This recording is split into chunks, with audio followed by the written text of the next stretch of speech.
Hey guys, it's Zach, flying solo.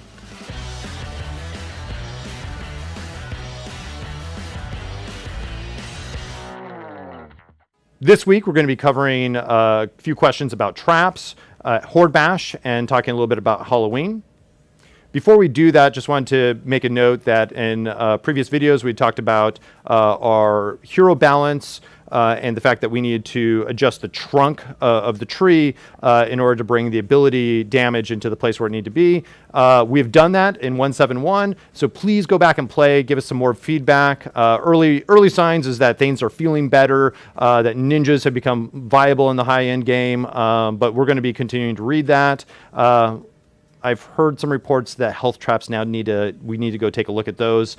So it's on our radar and we'll be doing that soon.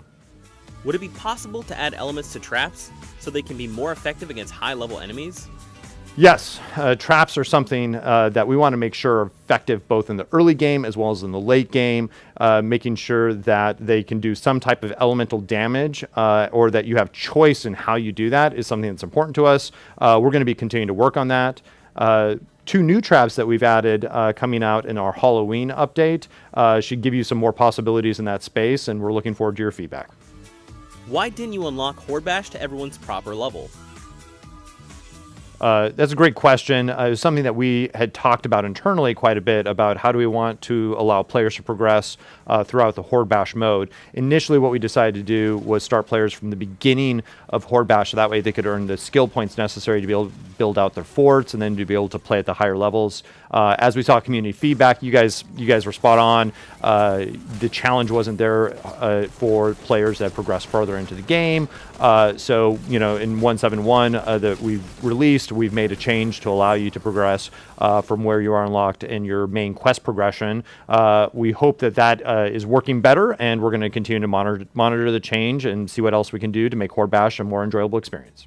Why implement a progression system that will go away after the event and limit to 6 attempts per day? So speaking of Horde Bash, there seem to be quite a few different threads on Reddit and YouTube and in our forums. And so what we want to do is take a look and try to answer that generally. So one of the questions that seemed to be coming up quite a few times was why can you only earn 6 skill points per day? One of the things that we try to do in the game is create limits that allow players that can't play 24/7 all the time to be able to kind of keep progress at the same rate as players that can play all the time. We're not sure if that 6 number is right, and we're not sure if the 24-hour period is right, but this was something that was easy to do for this event. We're looking for your guys' feedback, and we'll continue to monitor that and make changes as we go into next set of events. Additionally, one of the questions that come up was, why are we creating progression when it seems like this event's going to go away? Well, the progression is something that we are actually talking internally is like, hey, how do we want to preserve that progression into the next event for our next Horde Bash event? It's something that we're talking about. So we'd love to hear your guys' thoughts and feedback on, do you want to keep those skill points? Do you want to keep the choices that you've made? And how might you guys want us to allow you to use that progression in other ways? Oh, and to the Outlander fragments, yes, we missed it. We've added those in so that way they respawn, and that's updated in 1.7.1. What happened to the Halloween event? Halloween, we are so excited. Our team is, we're fanatic on Halloween. We've done some awesome things in the past.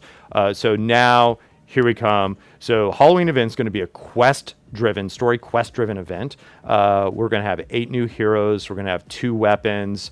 It's going to be an amazing experience. We have Hexylvania, where we've put together a new biome for everybody to enjoy, and the difficulty is going to be based upon where you're at in your quest progression. So that way, we're going to make sure that you're going to have some amazing content to come play. Look forward to more details next week.